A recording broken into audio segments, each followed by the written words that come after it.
mulailah dari yang Anda cintai gitu, dan mulailah dari yang resikonya paling kecil. Tidak ada yang tidak berisiko, tapi carilah bisnis yang resikonya paling kecil. Misal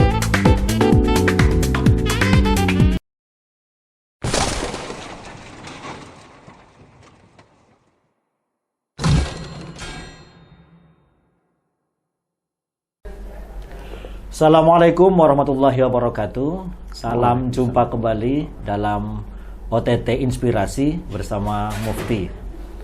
Sobat OTT, pada OTT kali ini kita akan berbincang-bincang sesuatu yang insya Allah akan memberikan banyak manfaat dan inspirasi buat kita semuanya. Terutama karena yang kita undang adalah orang yang sangat kompeten dan sekarang beliau menjadi bosnya begitu di kantor urusan bisnis dan investasi Universitas Ahmad Dahlan. Nah, tentu akan memacu kita semuanya untuk menjadi seorang entrepreneur, pengusaha dan lain sebagainya. Oleh karena itu, kita langsung sapa saja. Selamat berjumpa Pak Ridwan. Mas Mufti, terima kasih kesempatannya untuk diskusi di OTT ini. Pak Dr. Ridwan, Muhammad Ridwan. Oke. Mungkin saya akan langsung masuk ke seperti apa yang diharapkan oleh para sobat OTT semuanya tentang entrepreneur. Pak Ridwan, tentang Kubi ini, mungkin kita perlu diberikan sekilas gambaran deh tentang Kubi di UAD itu seperti apa. Baik Pak Mufti dan sahabat sekalian, pertama terima kasih tentu ya Kubi diberi kesempatan untuk silaturahim di ruang podcast OTT ini, dan yang kedua semoga apa yang akan kami sampaikan nanti ada manfaat buat semua saja yang mendengarkan ya. Kubi UAD itu kantor urusan bisnis dan investasi. Semula yang belakang itu inovasi Pak. Inovasi. Iya. Inovasi itu kan identik dengan riset ya, penelitian. Dan memang betul akhirnya sekarang yang inovasinya dipindah ke LPPM. Tapi tetap itu berubah menjadi investasi. Nah, sehingga di Kubi itu ada dua kaki atau dua bidang lah gitu. Bidang pertama bidang bisnis, pengembangan bisnis atau inkubator bisnis. Nah, yang kedua adalah bidang investasi. Untuk bisnis ini Pak Ridwan, ini khususnya membangun bisnis untuk kalangan mahasiswa, apa kalangan dosen atau sitas akademika UAD aja atau seperti apa Pak Ridwan ini? Sesungguhnya secara makro dulu ya, kita itu ingin bagaimana mendorong UAD ini menjadi Islamic Entrepreneur University. Ya, mimpinya besar kan ya. Dari yang semula Teaching Entrepreneur University. Kan dulu kita dari Teaching University ya, karena IKIP ya berubah menjadi UAD, mungkin kita dorong menjadi Islamic Entrepreneur University, universitas yang berbasis nilai-nilai kewirausahaan Islami gitu ya, misalnya semangat kemandirian ya, bertanggung jawab gitu, sehingga kita harapkan ke depan UAD itu tidak saja mengandalkan dari SPP mahasiswa lah tapi ada sumber-sumber pendanaan yang lain dari unit bisnis yang dikembangkan di internal. Dan sudah mulai sungguhnya Mas Mufti dan sahabat sekalian untuk periode yang lalu sudah ada beberapa perusahaan di bawah UAD gitu. Saya kira keren lah ya. Dan hampir semuanya berbasis pengetahuan. Jadi knowledge based economic gitu. Berarti misalnya prodi fisika, kemudian dari situ lahir perusahaan multikalibrasi gitu. Dari farmasi, kemudian muncul perusahaan Adifarma, apotek dan seterusnya. Kemudian punya rumah sakit gitu. Padahal dalam benak kami itu, kalau udah bisnis, mesti ini fakultas ekonomi. Fakultas yang lain tersingkir.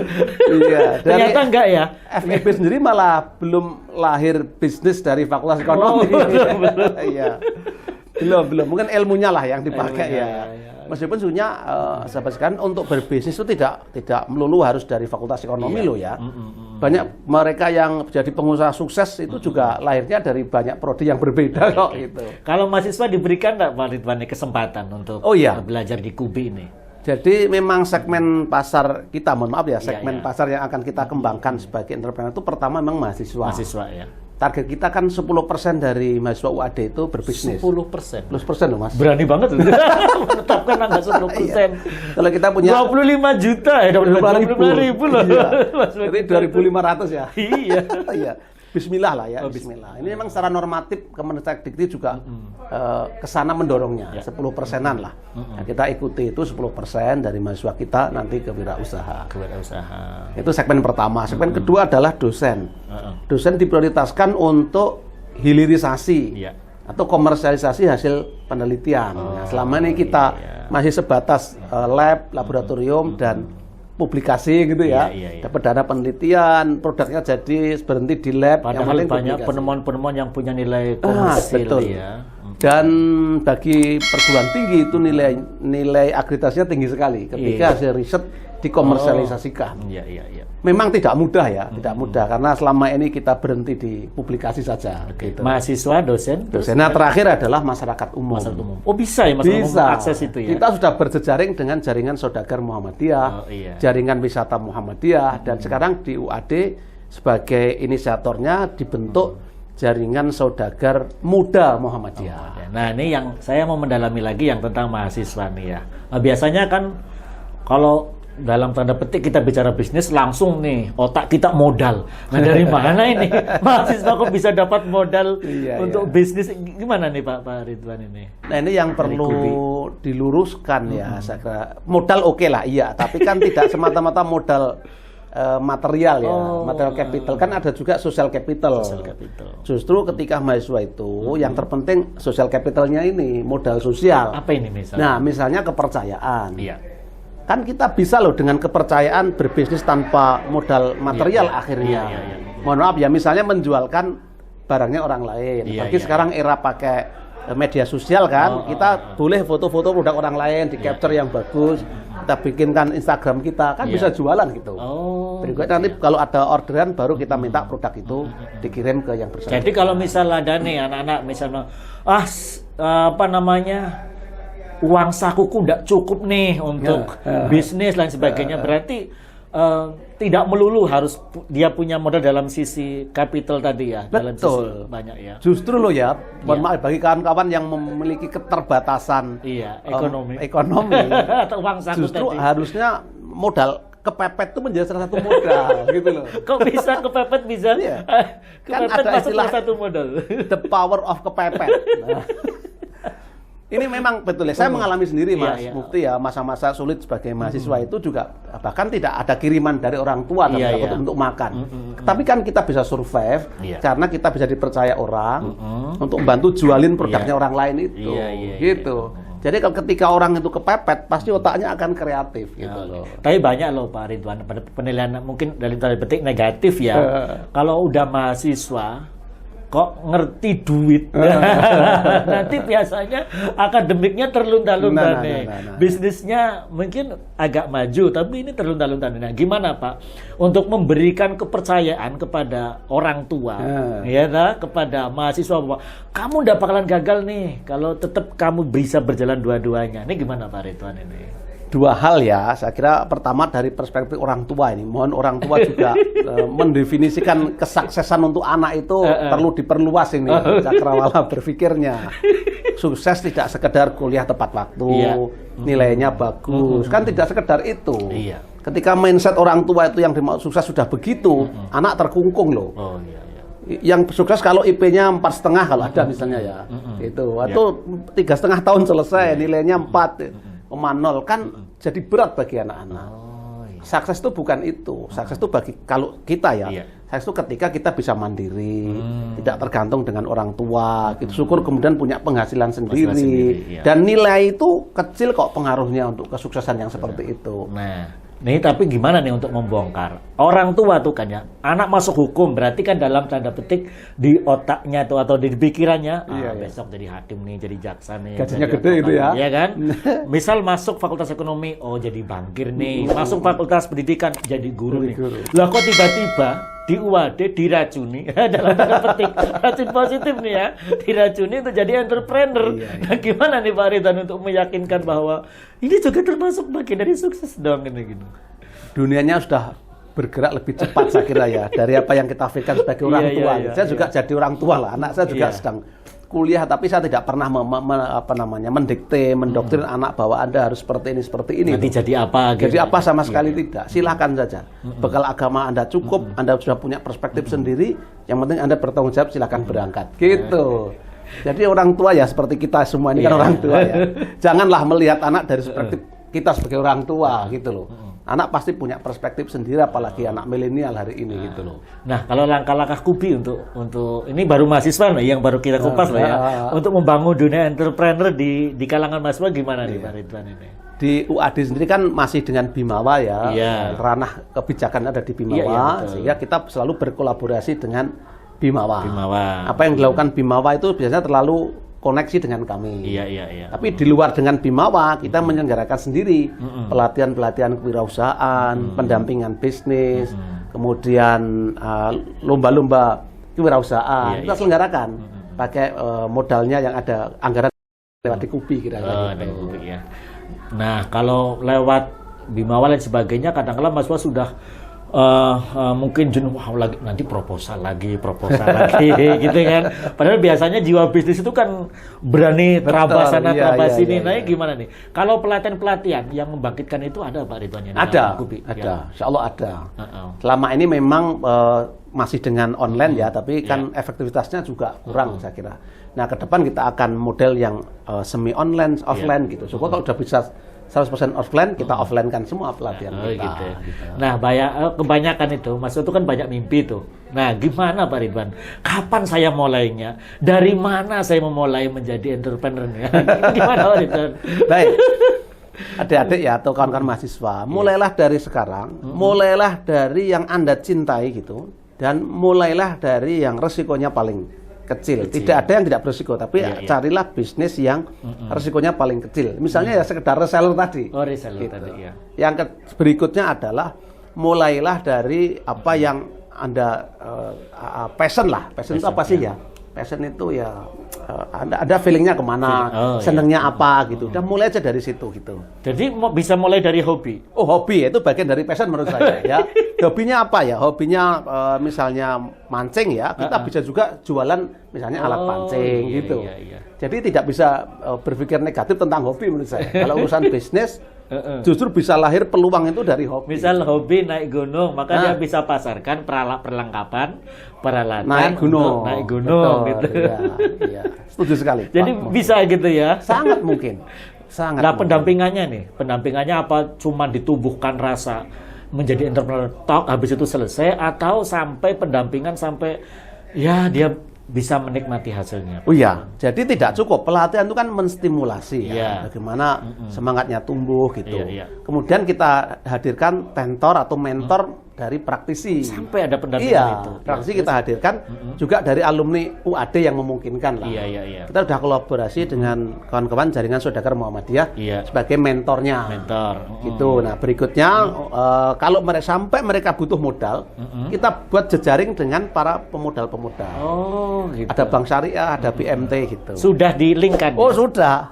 Sudah. Beberapa juga sudah mulai jalan. Padahal ada banyak keuntungan ya Pak Ridwan ya. Mahasiswa itu kan minimal banyak temen nih, ngomong mahasiswa nih. Betul, iya. Itu sebagai objek, apa sebagai pangsa pasar dari mahasiswa itu sendiri gitu? Dalam perspektif bisnis ya, saya kira kawan itu adalah pasar. Nggak salah ya, kawan itu adalah pasar. Itu mulai dari teman itu. Betul, iya. Nah, sekarang nih, kalau udah mulai maksud ke mahasiswa untuk sivitas akademik nih, kayak tadi kan disinggung juga kata Pak Ridwan tadi, ada dosen, ada yang lain. Gimana ya Pak Ridwan ini cara menumbuhkan? Nanti jangan-jangan takutnya dosen yang bisnis malah tugasnya malah tugas kewajiban pokoknya malah tidak ditunaikan. Nah, gimana nih menyeimbangkan ini dan menepis kekhawatiran ini Pak Ridwan? Ya, ternyata saya juga agak kaget juga ya. Ternyata jadi dosen itu pekerjaan administratifnya luar biasa ya. Saya dulu bayangan saya tidak begitu. Ternyata rumit juga, sehingga kawan-kawan dosen memang harus ada keseimbangan di situ. Nah, yang di ranah kami sesungguhnya yang paling pokok dari komersialisasi hasil penelitian. Jadi Bapak Ibu yang punya hasil riset bagus, nanti akan kita kurasi, apalagi sudah paten misalnya atau HKI, bersama dengan LPPM di sentra HKI itu. Nah dari situ kemudian masuk Iya. ke kami, kita bikinkan bisnis model kanvasnya. Bisnisnya kayak apa, produknya kayak apa, nanti kita kembangkan strategi pemasarannya seperti apa gitu. Iya, iya, iya. Dari situ kemudian nanti kita bantu untuk istilahnya itu uji pasar. Uji pasar. Produk ini harga segini layak enggak kira-kira diproduksi lebih banyak. Pasar ada serapan enggak kira-kira gitu. Nah setelah produknya pasar kita nilai memang ini layak dilanjutkan. Nah berikutnya bagaimana ini bisa diproduksi lebih banyak. Gitu. Dan bisnis ini mungkin jangan kita berpikiran maka dia lah yang turun di lapangan nangani semuanya, enggak ya Pak Ridwan? Jangan. Nanti lupa jadi guru besar. Bisa nanti. juga ya dia jadi manajernya atau mungkin jadi Nah, semacam polanya gini Pak Gimana, Mufti. Pak Ridwan? Di Kubi ini kan ada perusahaan yang baru kita bentuk namanya Adi Multi Niaga. Jadi kalau Bapak Ibu dosen punya produk yang sudah kita pasarnya bagus tadi, bisa diproduksi oleh Adi Multi Niaga ini sebagai produsennya. Nah, Bapak Ibu sebagai inventor nanti akan dapat hak sirkah wujuh dalam bahasa kami atas produk ini gitu. Jadi jangan dikembangkan sendiri, diproduksi sendiri, nanti jadi guru besarnya bisa terlambat itu.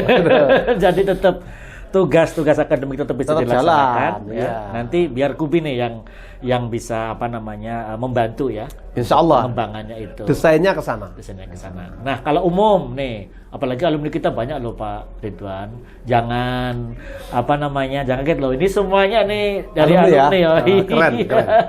Sponsornya dari alumni juga nih banyak juga. Iya. Gimana Pak Ridwan kalau kemudian yang tadi tentang publik? Gimana publik mengakses Kubi ini? Publik itu ada dua ya Pak Mufti. Yang pertama alumni, kemudian yang kedua ya masuk jaringan Saudagar Muhammadiyah atau jaringan wisata Muhammadiyah. Ya tentu alumni yang punya produk dan mau gabung dengan kami, mari kita bareng-bareng ya. Justru itulah yang kita dorong sungguhnya. Alumni bisnisnya apa atau akan memulai bisnis misalnya ada kesulitan, bisa datang ke kami, kita diskusi lebih banyak. Sampai tadi ke pendampingan. Kalau perlu akses permodalan gitu. Yang jaringan Saudagar Muhammadiyah kita sudah ada kerjasama, bahkan proyek-proyek ke sana udah mulai jalan. Sudah setahun 2 tahun inilah sudah banyak kegiatan bersama. Bahkan yang dulu kita kenal dengan jaringan emak-emak ya. Oh, kekuatan emak-emak. Kekuatan emak-emak. The power of emak-emak itu juga sudah menjadi bagian dari Kubi. Gitu. Dan sekarang 10 atau berapa ya? Itu sudah kita bawa juga untuk self declare tentang kehalalan produknya kerjasama dengan Halal Center UAD. Oke. Untuk jeda monggo Pak Ridwan kita minum dulu. Siap. Pak Ridwan. Nggih. Nah, ini biar agak lebih santai lagi. Siap.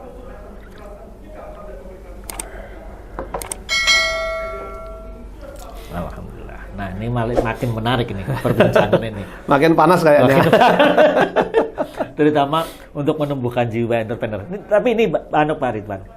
Banyak yang pesimis. Lah saya ikut pelatihan itu udah berpuluh-puluh kali. Tapi bingung kapan mulai. Pas mulai langsung ada daya tahannya mungkin kurang ya. Mulai sekali gagal terus langsung menyerah. Nah, gimana untuk menumbuhkan orang yang sudah punya ikut pelatihan terus ini yang saya sendiri juga tidak setuju. Jadi gimana? Memulai bisnis itu jangan terlalu banyak seminar, jangan terlalu banyak ikut pelatihan ya. Nanti semakin sulit kita. Akan semakin bingung itu. Justru akan confuse itu. Menurut saya sekali 2 kali ikut seminar pelatihan, segera saja mulai. Jadi pengusaha itu ya learning by doing. Belajarnya itu ya memulailah itu gitu. Jadi kayak belajar renang, nyemplung aja. Nah, nyemplung saja. Itu kan soal kebiasaan gitu loh. Kalau tahu nanti pas renang kemudian minum ya minum biasa, air biasa itu ya. Itu resiko belajar renang, Pak. Jadi kalau ada sedikit gagal atau sedikit mungkin produknya dicela itu biasa aja Pak Ridwannya. Justru sesungguhnya tidak ada bisnis yang tidak pernah gagal. Tapi yang terbaik bagi pengusaha itu kan bagaimana bisa belajar dari kegagalan gitu loh. Iya. Belajar terus jatuh bangun itu hal yang biasa, Pak. Nah, dibutuhkan ketahanan kita di saat kita gagal. Itu yang penting sesungguhnya. Gitu loh.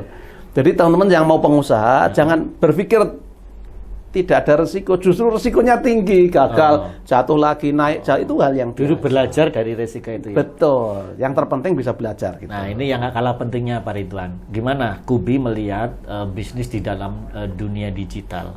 Nah, ini kan teman-teman mahasiswa sekarang pegang handphone semua loh ini ya. Iya. Tersambung internet semua nih. Nah, gimana cara memberdayakan di bidang ini bisnis di dalam dunia digital ini, Pak Ridwan? Ini eranya ya. Iya, Saya iya. kira memang tidak bisa dipungkiri dan faktanya transaksi terbesar itu ya digitalisasi lewat digital, e-commerce ya. Dan tapi hanya memang agak sayang ya, Indonesia itu kan setahun yang lalu dinobatkan transaksi e-commerce terbesar di Asia Tenggara.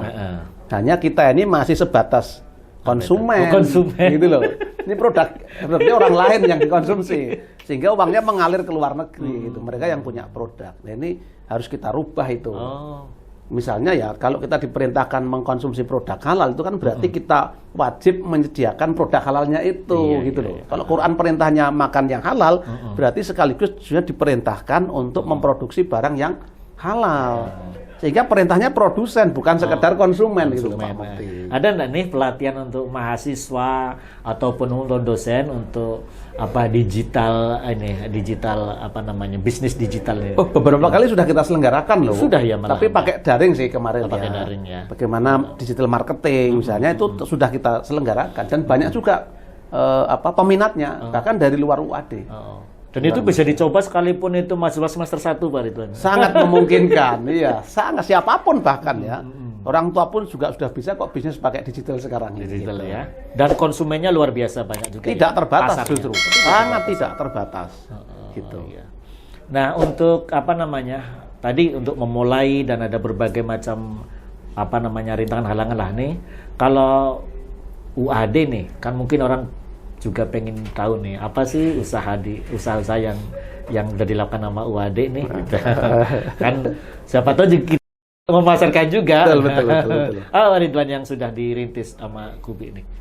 UAD itu sudah punya 7 atau 8 perusahaan loh Pak Mufti. Iya. Pertama itu ya Adi Multikalibrasi. Iya. Itu kita bergerak di bidang mengkalibrasi alat-alat kesehatan utamanya. Alat kesehatan. Jadi kan 2 tahun sekali harus dikalibrasi gitu. Kita sudah sangat survive di situ. Jadi kalau ada yang mau jadi rekanan oke aja. Oh bisa. Silakan ya. Terus? Lalu Adi Multi Energi. Itu yang kita punya pom bensin gitu. Oh iya pom bensin. Kemudian Adi Multi. Di mana tuh lokasinya? Nah, ini bagi teman-teman dosen dan tendik ya. Artinya kalau beli BBM ya ke tempat kita ini. Ada di Jalan Wates. Ada Jalan Wates ya. Kilometer berapa ya? Tapi ada tulisannya UAD gitu. Iya, ada STBU UAD gitu. Iya. Harusnya ada kebijakan mendorong dosen dan tendik wajib belanja dan mahasiswa juga sama. Masuk mahasiswa. Kalau perlu dikasih voucher gitu. Dikasih voucher. Ada supaya, lagi Pak Ridwan? Oh, masih banyak, Pak. Ada Adi Multi Teknologi. Itu yang supplier proyeknya Sirnov. Oh, Sirnov. Dengan Pindad itu. Saya kira luar biasa juga ini. Kemudian kita juga punya BPR Syariah nih di Bukit Tinggi. Bank Pembiayaan Rakyat Syariah. Mayoritas modalnya UAD loh. Keren loh kita. Oh iya. Tapi non jauh di sana. Kapan dibuka di Jogja? Nah, BPR Syariah itu ada keterbatasan untuk ekspansi memang. Selama ini ya baru ada di sekitaran Sumatera Barat lah gitu. Kemudian juga ada Adi Multifarma. Ini yang membawai apotek-apotek itu. Ada 4 apotek. Nah, Kubi sekarang sedang mendorong ini menjadi apotekmu. Apotek Muhammadiyah berkolaborasi dengan MEK PP Muhammadiyah. Sehingga nanti kita harapkan minimal di DIY ini syukur setiap PCM itu punya 1 apotek. Gitu. Kenapa orang lain bisa, kita tidak? Padahal yang punya jaringan struktur sampai di bawah kan di Muhammadiyah gitu. Dan sudah beberapa kali kami diskusi dengan Mas Ekonomi PP Muhammadiyah, responnya sangat positif gitu. Kemudian ada juga yang sekarang sedang kinyis-kinyis tuh Adi Multiniaga. Yang bikin Adiboga. Oh, Adiboga. Makanan nih kalau makanan ini kan kebutuhan konsumsi kita tinggi sekali Pak Mufti. Internal UAD itu. Nah, Pak Rektor itu 2 tahun yang lalu pidatonya udah keren tuh, pakai istilah kami, closed loop ekonomi. Nah, bagaimana uang UAD itu tidak keluar, dibelanjakan oleh dan untuk UAD. Untuk konsumsi misalnya, kebutuhan konsumsi itu ya tidak beli di luar. Kita siapkan sudah Adiboga, jalan 3 bulan inilah, dan sudah sangat bagus saya kira. Nah, untuk itu monggo lah Bapak Ibu di prodi, di unit yang lain ya ke kami. Karena nanti kalau ada untung kembali ke kita juga kok gitu. Kalau ada nih mahasiswa sudah mulai merintis usaha ya, ataupun Sivitas Akademika, bisa nggak konsultasi dengan Kubi, kemudian mungkin nanti ada arahan-arahan? Iya, sangat bisa. Kita sangat welcome, sangat terbuka. Silahkan kawan-kawan datang ke kampus 2 ya. Kita buka sampai sore larut juga biasa.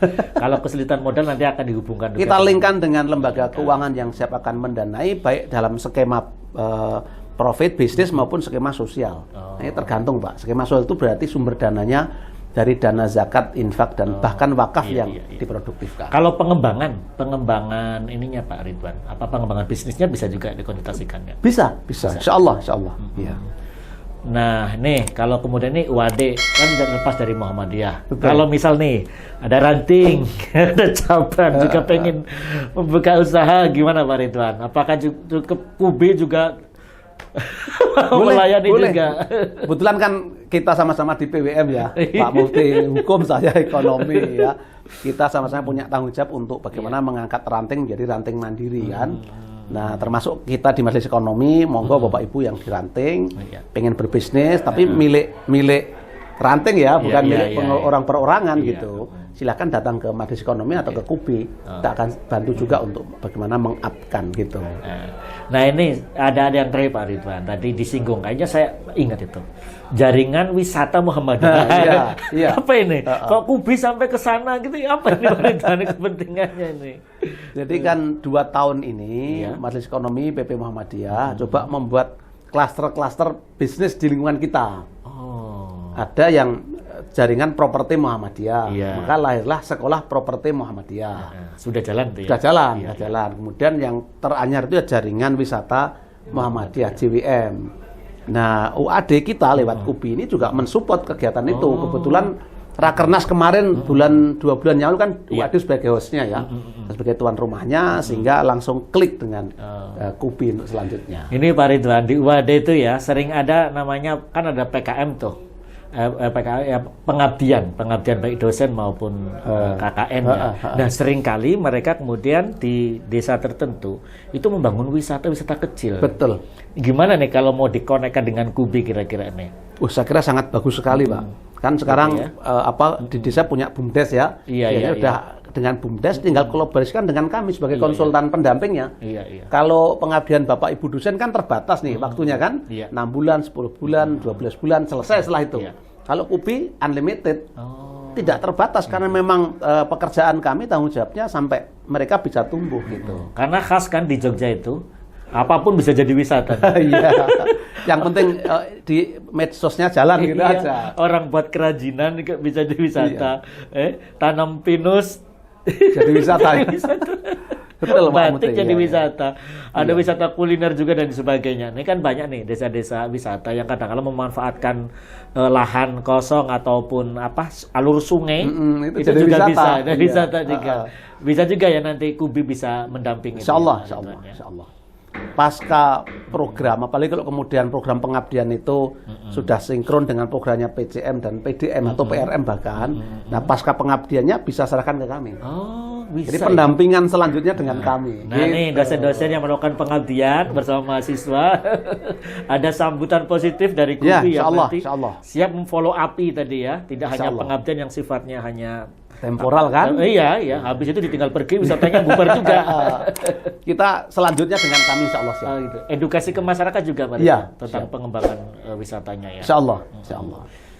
Kalau kuliner, bisnis di bidang yang ditangani Kubi, bisnis bidang apa aja Pak Ridwan? Yang terbaru yang kuliner tadi ya, karena Adibuga ya, insya Allah. Kuliner ini sesuai dengan customize lah. Ibu mau tengkleng kita siapkan tengkleng ya.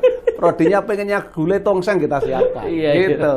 Kemudian sekarang kita berproses ngurus air mineral Mas. Air mineral. Jadi Aditoya namanya. Aditoya ya. Sudah 4 bulan 5 bulan inilah ya. Insya Allah nanti kita akan punya produk namanya Aditoya. Meskipun tahap awal kita masih maklun lah. Karena perizinannya rumit dan investasinya mahal kalau harus sendiri. Tapi kita mulai dulu saja. Kemudian nanti akan hadir produk UAD namanya Adi itu ya. Baik. Mohon bisa juga untuk dikonsumsi oleh kita semua. Jogja ini wisata kulinernya kadang untuk jujugan loh Pak Ridwan. Oh iya, iya. Wisata kuliner, wisata lainnya ya. Oke, saudara-saudara, sobat OTT Inspirasi, kiranya tadi paparan dari Pak Ridwan bisa memberikan peluang-peluang bagi kita yang punya jiwa entrepreneur, bahkan yang belum punya jiwa entrepreneur juga bisa ditumbuhkan. Insya Allah, insya Allah. Kata Pak Ridwan, yang penting nyemplung dulu, belajar sambil di lapangan gitu ya. Istilah lain tuh antem dulu hitung belakang tuh, Pak. Baik bisnis di dunia digital maupun di dunia yang non digital, insya Allah Kubi akan siap mendampingi Insya Allah. mahasiswa, situs akademika dan juga publik tadi Pak Ridwan. Insya Allah. Mungkin ada kata-kata atau quote dari Pak Ridwan untuk Baik. menumbuhkan jiwa entrepreneur ini Pak Ridwan. Kalau pernah ada pakar marketing yang non Muslim di Indonesia ini, saya pernah ikut trainingnya juga gitu. Beliau mengatakan sangat menggelitik itu. Orang Islam itu nabinya itu sudah pengusaha. Nabinya orang Islam sudah pengusaha. Tapi pertanyaan, kenapa orang Islam sendiri tidak banyak yang jadi pengusaha? Gitu. Padahal nabinya sudah pengusaha. Jadi keteladanan pengusaha yang dilakukan oleh Rasulullah Muhammad itu, baik sebelum maupun setelah jadi nabi, itu ternyata tidak banyak dikembangkan oleh umatnya, termasuk kita gitu loh. Karenanya menjadi pengusaha itu menurut saya itu masyru', disyariatkan gitu. Wong nabi kita itu lahirnya dari pengusaha. Kira-kira begitu Pak. Pak Ridwan. Dan untuk mahasiswa UAD jangan khawatir, Anda akan bisa mendapatkan banyak hal, dan juga seluruh fakultas prodi apapun untuk menumbuhkan jiwa entrepreneur nanti Kubi akan siap untuk mendampingi. Insyaallah. Kata Pak Ridwan tadi, mahasiswa yang mandiri, mahasiswa yang sukses, dan insya Allah nanti akan jadi bos-bos dan tentu akan banyak bersedekah juga, ya kan? Banyak manfaat juga. Dan sobat OTT semuanya, terima kasih juga kita ucapkan kepada seluruh sponsor yang ada Total Media Kreasi, ada Thomas Fotokopi, ada juga Hilmi Rencar, dan juga Celsius, My Studio Car, Pesta Cinta, dan juga Farah Jewelry. Dan tentu ini juga sangat mungkin untuk kita koneksikan dengan Kubi. Siap. Allah. Mantap. Terima kasih Pak Ridwan atas perbincangannya dan kesempatan waktunya. Untuk sobat OTT semuanya, saya cukupkan. Wassalamualaikum warahmatullahi wabarakatuh. Waalaikumsalam warahmatullahi wabarakatuh.